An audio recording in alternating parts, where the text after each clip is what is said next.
Hi, today we're going to talk about transformations, the transformations that an object can suffer to become another. And in particular, this video is going to be about rotations. We'll dedicate other videos to the different kinds of transformations that we have. Okay, so today we will talk about rotations. When we consider rotations, we need three factors to take into account three factors. Okay, first we need to talk about an angle, so how much it is rotated: 90 degrees, 30 degrees, 50 degrees, 170 degrees.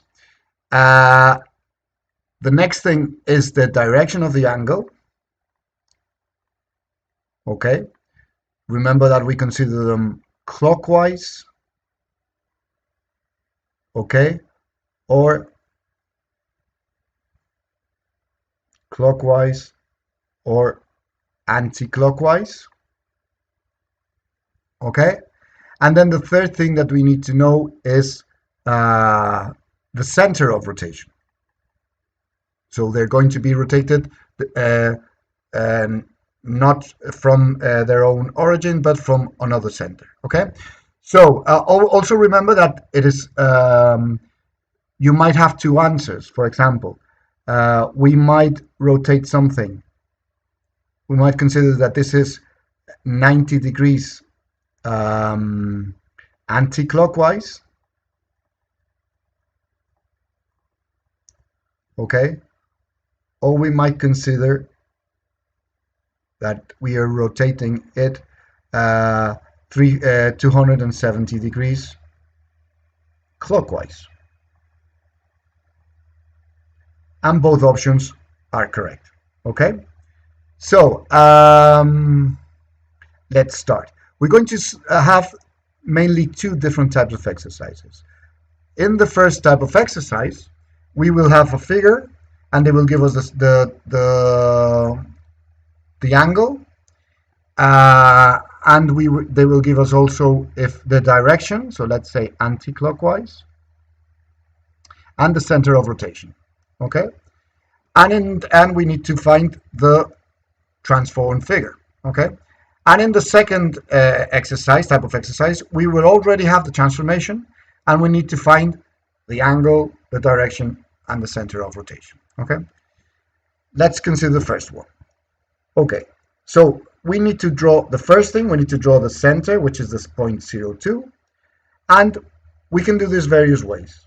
If you have a protractor and a ruler, the easiest way might be just to join the center with one of the uh, vertices that you have there, uh, and just that line,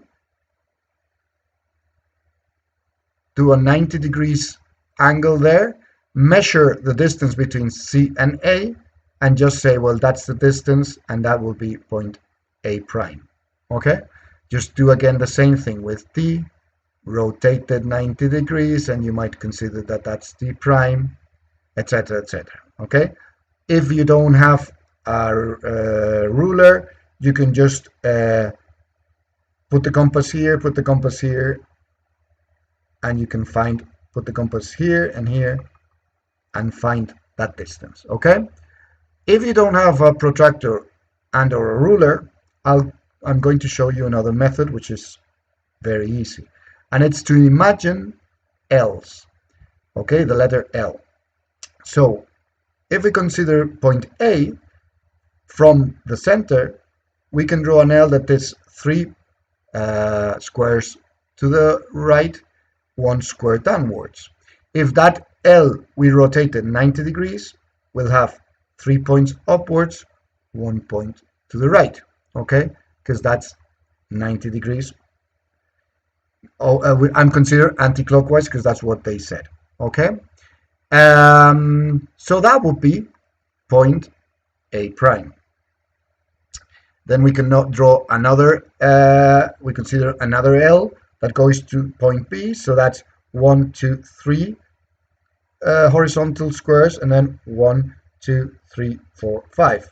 So it becomes 1, 2, 3 upwards, and 1, 2, 3, 4, 5 that point over there, it's point B prime. And if we do the same thing with D, it's 1, 2, 3, 4, 5, 6, 7, 1, 2, 3, 4.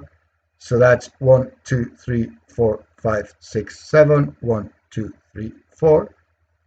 And our L, which was this L over here, has been rotated 90 degrees into this point, this L over here. Okay, I'll just take out those lines so that they don't confuse us. And our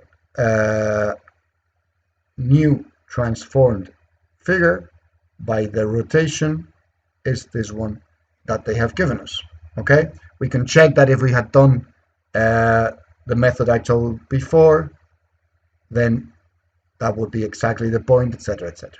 Okay, so let's go to the next kind of exercise. Now we are given two figures. They have been transformed by a rotation, and we need to know the details. Describe fully the rotation. That would be the question. Okay, so I'm going to label the points because it's easier. A, B, C, D, A prime, B prime. From B, that's C prime, and that's D prime. Okay, so we could just start. We know that the center must be somewhere around here, so we could just try and see which of those points is at the same distance from A prime than from A. Okay, but there's another graphical method which is very easy, and it's to draw a straight line from the point to the transform point and draw the perpendicular bisector. How do we draw the perpendicular bisector?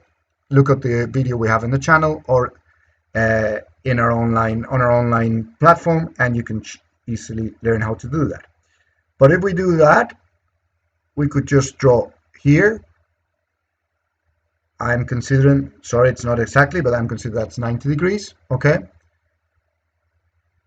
If we draw the straight line here and we draw the perpendicular bisector here, so we will probably, no, that would be somewhere like this.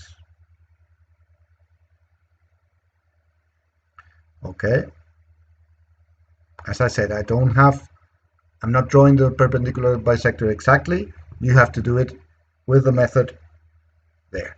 So we already know that those two perpendicular bisectors are have a point in common, which is the center, as you can see. But we'll use another point just to check. So that would be more or less the half would be around here, and that would be a straight line more or less. That's more like it. Okay.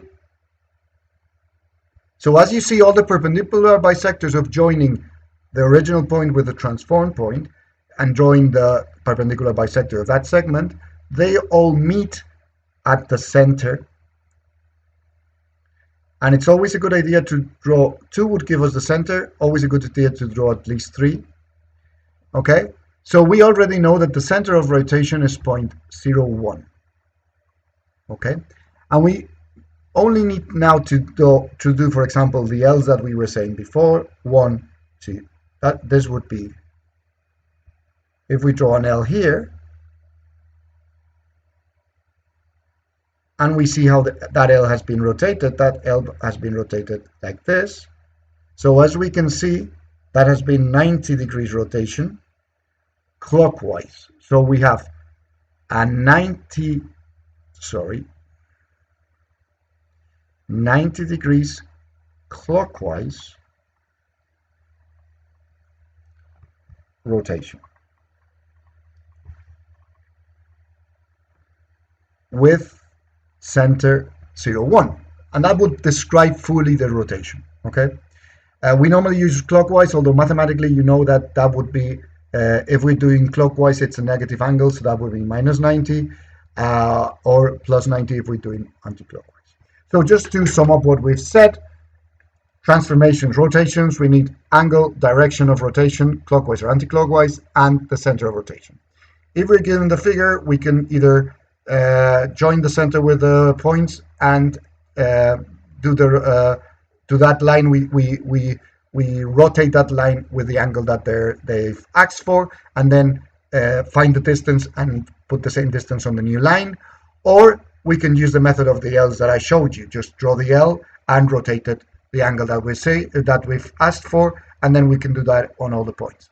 If we are given the transformation, we have to find the center, draw the point, the straight line that joins the point with the transformed point, draw the perpendicular bisector, do that in at least 2. Best thing to do is in 3. That would find where they meet is the center of rotation, and then use the L, for example, to find how much the points have been rotated. Okay, I hope this helps.